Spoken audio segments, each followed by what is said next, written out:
All right, today we're going to take a deep dive into the current state of Canada. Yeah. And let me tell you, the sources that you've given me are pretty interesting. Yeah. YouTube discussions, blog posts, even some social media snippets. And they all seem to be hinting at a country that's kind of in transition. Mhm.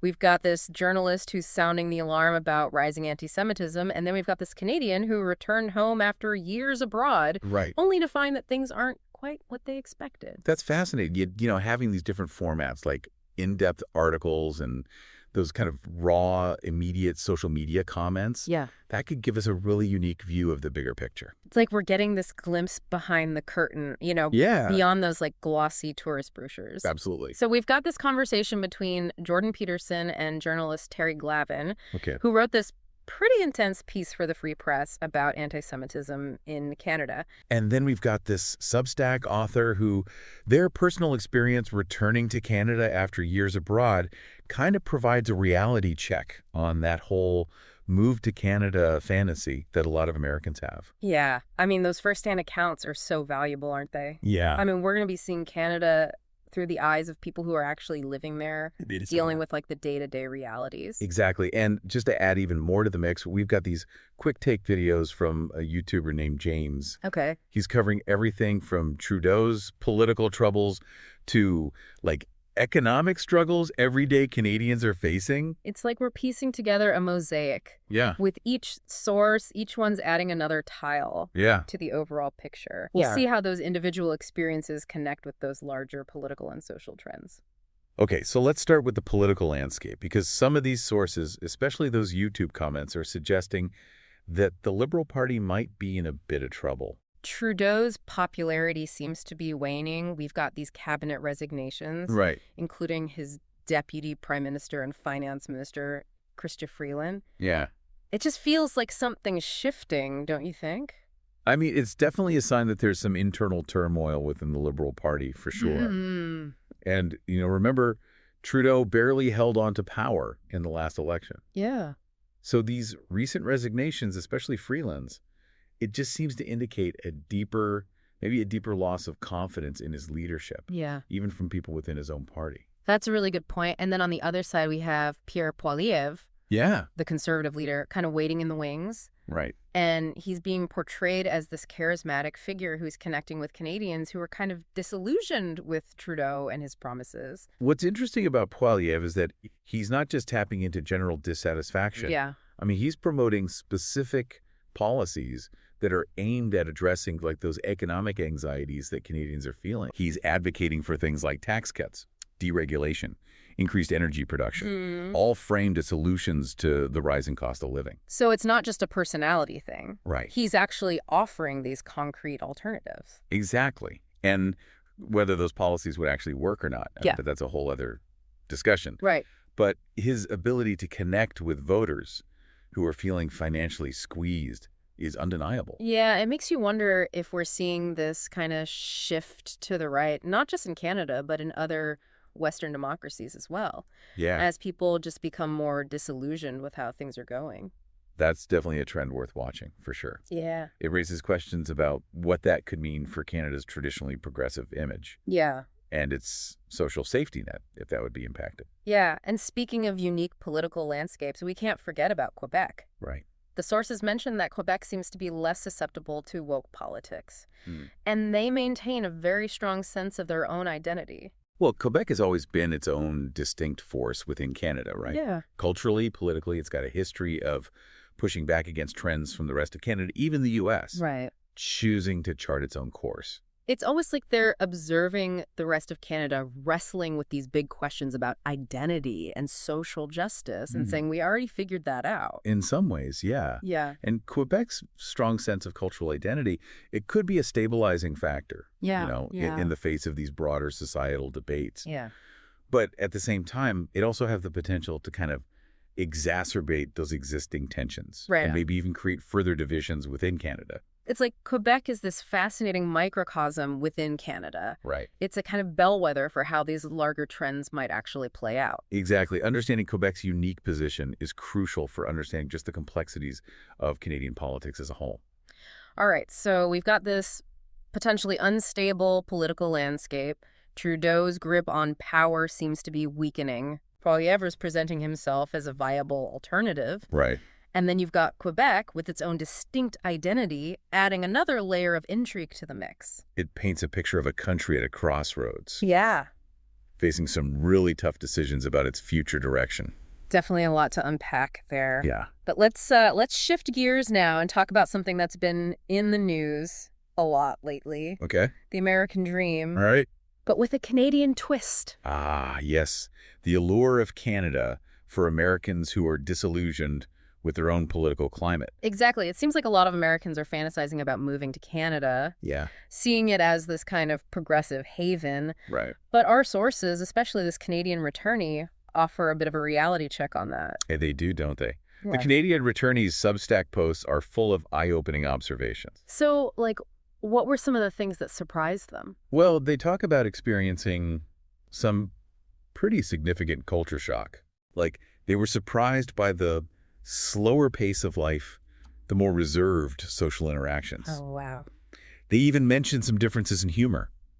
It's interesting because you wouldn't think that those things would be so different between Canada and the U.S. Right. We often think of them as being very similar. And in many ways they are. Yeah. But those subtle cultural differences, Yeah. they can have a big impact on your day-to-day life, Right. especially when you're trying to adjust to this new environment. It makes you realize that moving to another country, even one as seemingly similar as Canada, it's a bigger adjustment than you might anticipate. Absolutely. It highlights the importance of doing your research Yeah. and going beyond just those superficial similarities. Right. Really understanding those nuances of Canadian culture Right. before making such a life-altering decision. So it's not just about escaping American politics. Right. It's about finding a place where you truly fit in, Exactly. culturally and socially. And that's something that goes beyond just like checking off boxes on a list of pros and cons. Right. It's about finding a place where you feel at home. Okay, so maybe Canada isn't exactly this utopia that some Americans imagine it to be. Well, no country is perfect, is it? Yeah. And Canada's facing its own set of challenges. Speaking of challenges, let's dive into another layer of this Canadian puzzle. Okay. And it's a pretty disturbing one, actually. All right. This conversation between Jordan Peterson and Terry Glavin, it paints a rather bleak picture of rising anti-Semitism in Canada. And it's not coming from the sources you might expect. That's what makes Glavin's argument so compelling. Right. I mean, he's not just pointing fingers at the usual suspects. Right. He's arguing that anti-Semitism is flourishing. Wow. Particularly within left-leaning circles, fueled by a specific ideology he calls settler colonialism. Okay, I've heard that term before, settler colonialism. But to be honest, I'm not entirely sure I understand it. It's a complex concept, but in essence, it frames Canada and Israel by extension Okay. as these oppressive colonial entities built on stolen land. And Glavin argues that this narrative, while it's often presented under the guise of social justice, Yeah. ultimately leads to the demonization of Jewish people and the state of Israel. So how does this settler colonialism framework actually manifest itself in Canadian society? Okay. Give me some concrete example. One example would be the boycott, divestment, and sanctions movement. BDS. Yeah, the BDS movement, which targets Israeli businesses and institutions. Right. Proponents of BDS often use the language of settler colonialism to justify their actions, claiming that Israel is an illegitimate state that needs to be dismantled. So they're essentially equating Israel with a colonial power like 19th century Britain, for example. Exactly, and Glavin argues that this is a dangerous and misleading comparison. Okay. He points out that Israel's founding was rooted in the Zionist movement, which sought to create a Jewish homeland in the face of centuries of anti-Semitism and persecution. So he's saying that the historical context is crucial, that Yeah. you can't just lump Israel in with other colonial powers without understanding the unique circumstances of its creation. Precisely, and he argues that this settler colonialism framework, by ignoring that historical context, ultimately serves to delegitimize Israel's right to exist. And this narrative is actually gaining traction in Canada. According to Glavin, yes. Wow. He points to examples of this ideology being embraced by university professors, student groups, even some politicians. It's pretty unsettling to think that these ideas are finding a foothold in a country like Canada, which has traditionally prided itself on its tolerance and diversity. And that's what makes Glavin's warning so urgent, right? Yeah. I mean, he sees this rising tide of anti-Semitism as this canary in the coal mine, Yeah. a sign of a deeper societal malaise. So what's driving this trend? Why is this settler colonialism framework resonating with certain segments of Canadian society? Glavin argues that it's partly a result of what he calls moral narcissism. Okay. He suggests that some people are so eager to be seen as virtuous and on the right side of history Right. that they embrace these kind of simplistic narratives Right. without really understanding the complexities of the issues. So it's like a form of virtue signaling. Yeah. Where people adopt these positions just to feel good about themselves. Right. Without actually engaging in critical thinking. That's one way to look at it, yes. Yeah. And Glavin argues that this kind of moral posturing can actually be harmful. Right. Because it can lead to the demonization of entire groups of people. Right. And the suppression of dissenting voices. So it's not just about being woke. Right. It's about silencing anyone who challenges that prevailing narrative. Exactly. And Glavin sees this as a threat to free speech and open debate. Yeah. Which are essential for a healthy democracy. It's like they're trying to shut down any conversation that might make them uncomfortable or challenge their worldview. And that's a dangerous trend. Yeah. Because without that open and honest dialogue, we can't really address complex issues like anti-Semitism or any other form of prejudice. Well, this is all pretty heavy stuff. Yeah. We've gone from political intrigue to cultural complexities to this really disturbing trend of rising anti-Semitism in Canada. Yeah. And we haven't even gotten to the economic realities yet. You're right. We've only just scratched the surface of this complex and evolving landscape. Stay with us. Yeah. We'll be back after a quick. Okay. So we just explored some pretty unsettling trends in Canada, the potential for political upheaval, the cultural complexities, and that really concerning rise of anti-Semitism. Right.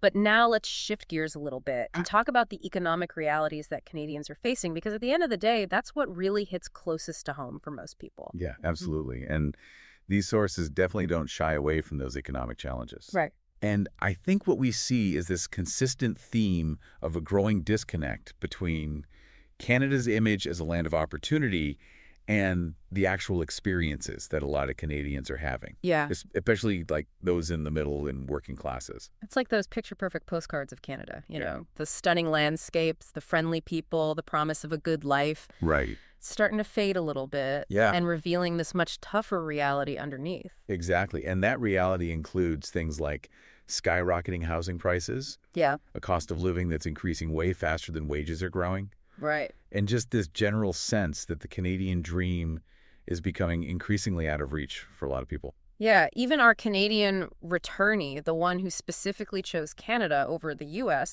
they talk about being blindsided by the cost of housing. Yeah. They even say at one point that they're considering moving back to the U.S. Wow. And they cite lower taxes and those 30-year fixed-rate mortgages, which are practically unheard of in Canada. Yeah.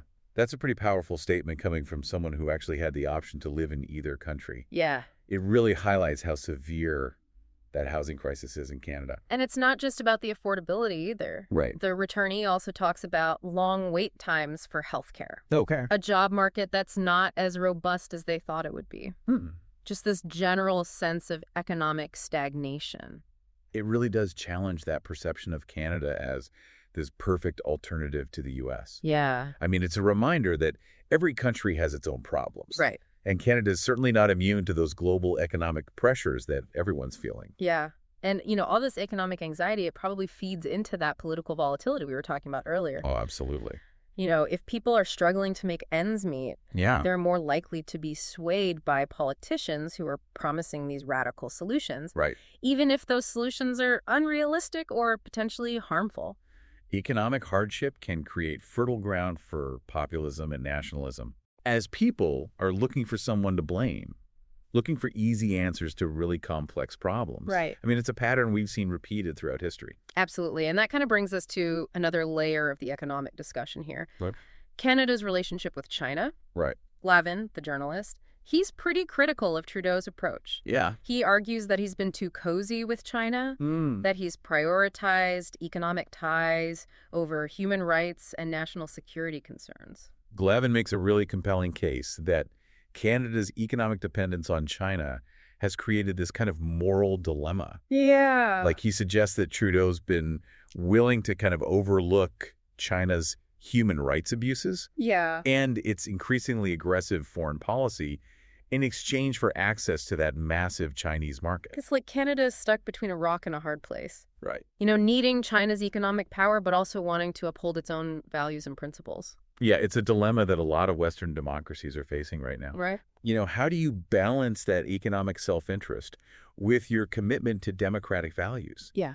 In a world where these authoritarian regimes are becoming more and more assertive. It's a really tough question, and there are no easy answers. Yeah. But Glavin argues that Canada needs to be more assertive in its dealings with China, that it needs to prioritize its own interests and values, even if it means risking some of that economic fallout. He even goes so far as to suggest that Canada should think about diversifying its trading partners, reducing its reliance on China and seeking out more partnerships with other democracies. That makes sense in theory, but, is it actually realistic? Right. China's such a dominant force, economically speaking, and Canada's already invested so much in that relationship. It would definitely be a really difficult transition. Yeah. But Glavin argues that it's necessary for Canada to maintain its sovereignty and protect its democratic institutions in the long run. He sees this over-reliance on China as this strategic vulnerability, a potential threat to Canada's independence. So we've got these internal economic struggles, the housing crisis, the rising cost of living, this sense of stagnation. Yeah. And then we've got these external pressures coming from China. Right. This economic giant that Canada seems increasingly beholden to. It's a multi-layered challenge. Yeah. And it's creating a lot of uncertainty about what the future holds for Canada economically. And all of this is happening against the backdrop of those political and social tensions that we were discussing earlier. It's true. It's like Canada is being pulled in multiple directions at once. Yeah. And it's not clear which way it will ultimately go. I think it's a pivotal moment for Canada, a real time of reckoning. Yeah. And the choices that Canadians make in the coming years, both individually and collectively, are going to determine the course of the nation. And speaking of choices, our Canadian returnee, they ultimately decide to stay in Canada, despite all of those challenges they faced. Okay. And they actually talk about wanting to be part of the solution, to contribute to making Canada a better place. That's a really important point. Yeah. It's easy to get caught up in all the negativity, to Right. focus on the problems. Yeah. But I think their story reminds us that even in the face of all these challenges, Yeah. there are still people out there who believe in Canada, Right. who are committed to making it work. It's a reminder that change is possible. Absolutely. That even when things seem bleak, there's always hope. Always. And I think their experience also offers some really valuable insights for Americans who might be considering a move to Canada. Yeah, what would you say those are? Well, they emphasize the importance of doing your research. Okay. Connecting with people who've actually made the move recently. Right. And being realistic about your expectations. Right. So going beyond that kind of idealized image of Canada. Exactly. And understanding those nuances, the complexities, the challenges. Yeah. And then deciding if you're willing to embrace all of that. Exactly. It's about making an informed choice. Right. Not just jumping into something based on this fantasy. Right. Okay, so we've covered a lot of ground here. The political landscape, the cultural complexities, the economic realities, even the allure and the challenges of the Canadian dream for Americans. Right. But I think there's one big question that's still kind of hanging in the air. But what's that? What does all of this mean for Canada's future? Is this a nation in crisis? Or is it simply going through this period of difficult but ultimately necessary transformation? Yeah, it's the million-dollar question, isn't it? It is. And the sources we've discussed, they offer a whole range of perspectives. Yeah. From deeply pessimistic to cautiously optimistic. Like Glavin's take, Right. He paints a pretty bleak picture of Canada as this nation adrift. Right. Its identity fractured, its institutions weakened. Right. And he uses that stark comparison to the Weimar Republic, pre-Nazi Germany, to really illustrate how fragile democracy can be. Right. And the potential consequences of unchecked societal division. That's a really sobering thought. Yeah. But then we have our Canadian returnee, Right. who, while acknowledging the challenges, ultimately chooses to stay in Canada. Right. And they express this belief that things can actually get better, that Canada can overcome these obstacles. I think their perspective really highlights the resilience of the human spirit. Yeah. Even when faced with adversity, even when faced with these frustrating realities, they choose to stay and be part of the solution. It's a powerful reminder that change doesn't happen overnight. Yeah, and that it requires the active engagement of citizens who are willing to work for it. absolutely. So what are some of those potential solutions? Okay. Where do we even begin to address these complex and interconnected issues? Well, the sources suggest that a good starting point would be to just acknowledge the problems honestly, Yeah. to move beyond those idealized images of Canada Right. and actually have some tough conversations about the realities that people are facing. So it's about facing those uncomfortable truths, like acknowledging the economic struggles of everyday Canadians, Yeah. addressing the concerns about rising anti-Semitism, having those open and honest dialogues about how to navigate Canada's relationship with China. Exactly. It's about moving beyond those simple narratives Yeah, and actually engaging with the complexity of these issues right, in a thoughtful and nuanced way. right. And recognizing that there's no quick fix. Right? There's no magic bullet that will solve all of Canada's problems overnight. It's about that long-term commitment Yeah. to building a more just, equitable, and sustainable society. And that involves addressing some of those systemic issues that are at the root of these problems. Yeah. Give me some examples. Things like income inequality, the housing crisis, the lack of affordable childcare. Right. So it's about investing in things like education and healthcare and infrastructure, Sure. creating opportunities for all Canadians to thrive, Yeah. not just a select few. And it's about fostering that sense of unity and shared purpose, Right. of working together to actually overcome these challenges rather than retreating into our own ideological silos. Because at the end of the day, the future of Canada isn't set in stone. It's being shaped right now by the choices that Canadians are making both individually and collectively. Exactly. So will they choose division or unity, Mm-hmm. complacency or action? I mean, the sources we've looked at, they don't offer a definitive answer, Right. but they do highlight the stakes, Yeah. the urgency of this moment, Right. and the potential consequences if we don't act. So if you're listening to this, if you're a Canadian, what can you do? Yeah, what's the takeaway message here? I think it's engage. Okay. Inform yourself about the issues. Yeah. Participate in the political process. Mm, Hold your leaders accountable. right. Demand better. Okay. Don't be afraid to have those difficult conversations. To challenge assumptions. To seek out those diverse perspectives. Because the future of Canada is still being written, Yeah. and every Canadian has a role to play in shaping that story. It's a reminder that even in the face of uncertainty and challenge, Yeah. there's always that hope. Right. Always the possibility of creating a better future. Absolutely. And that's what makes this deep dive into the state of Canada so compelling. It's not just about analyzing the problems, it's about inspiring action. Right. It's about empowering Canadians to be those active participants in shaping the future of their nation. Well said. Thanks for joining us. Yeah. Okay, so we've explored these political shifts, economic anxieties, those social tensions, and even the allure and the challenges of the Canadian dream for our neighbors down south. But the big question is still there. What does the future hold for Canada? Is it headed for some major crisis, or is this just a period of difficult but ultimately necessary transformation? The million-dollar question. Right? It is. And the sources we've discussed, they offer a whole bunch of different perspectives, from those that are deeply pessimistic to those that are cautiously optimistic. Like Glavin's take, for example. He paints a pretty bleak picture of Canada Right. as a nation that's just kind of drift, its identity fractured, its institutions weakened. Right. And he uses that comparison to the Weimar Republic, Right, pre-Nazi Germany, right.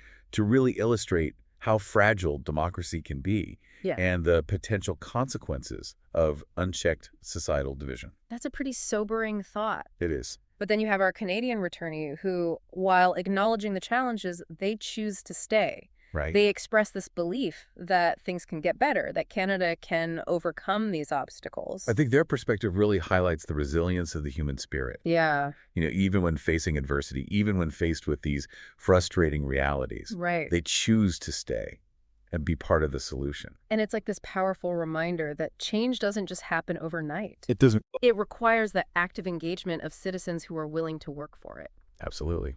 So what are some of those potential solutions? I mean, Yeah. where do we even begin to address these complex, interconnected issues? Well, I think the sources suggest that a good place to start is to just acknowledge the problems. Yeah. Honestly and openly. To move past those idealized images of Canada Right. and to have some frank discussions about the realities on the ground. So it's about facing those uncomfortable truths. Exactly. Like acknowledging the economic struggles that everyday Canadians are facing, Right. addressing those concerns about rising anti-Semitism, and having those open and honest dialogues about navigating Canada's relationship with China. Absolutely. Moving beyond those simplistic narratives and engaging with that complexity Yeah. in a thoughtful and nuanced way. And recognizing that there's no quick fix. Yeah, there's no magic bullet. There's no magic bullet, right? Yeah. That will just solve all of Canada's problems overnight. It's going to take time. Yeah. It's about making a long-term commitment to building a society that's more just, equitable, and sustainable. And that involves addressing those systemic issues that are at the root of these problems. Absolutely. Like what? Things like income inequality, Okay. the housing crisis, the lack of affordable childcare. So investing in things like education, healthcare, infrastructure. Exactly. Creating opportunities for all Canadians to thrive, not just a select few. And fostering that sense of unity and shared purpose, Right. working together to overcome these challenges rather than retreating into our own ideological silos. Because ultimately, the future of Canada is not preordained. It's being shaped right now by the choices that Canadians make individually and collectively. Exactly. So will they choose division or unity? Right. Complacency or action? I mean, the sources that we've explored, they don't offer a simple answer, No. but they highlight the stakes, Yeah. the urgency of this moment, Yeah. the potential consequences of inaction. So if you're listening to this right now, if you're a Canadian, what can you do? What's the takeaway message? I think it's engage. Yeah. You got to inform yourself about the issues. Right. Participate in the political process. Hold your leaders accountable. Okay. You got to demand better. Right. Don't be afraid to have those difficult conversations. Right. Challenge those assumptions. Seek out diverse perspectives. Because ultimately, the future of Canada is still being written. Yeah. And every Canadian has a role to play in shaping that story. It's a reminder that even when faced with all this uncertainty and all these challenges, there's always hope. Sure. There's always the possibility of creating a better future. Absolutely. And I think that's what makes this deep dive into the state of Canada so compelling. It's not just about analyzing the problems. It's about inspiring action, empowering Canadians to be those active participants in shaping the future of their nation. Well, thanks for joining us for this deep dive into Canada. Of course. Always a pleasure.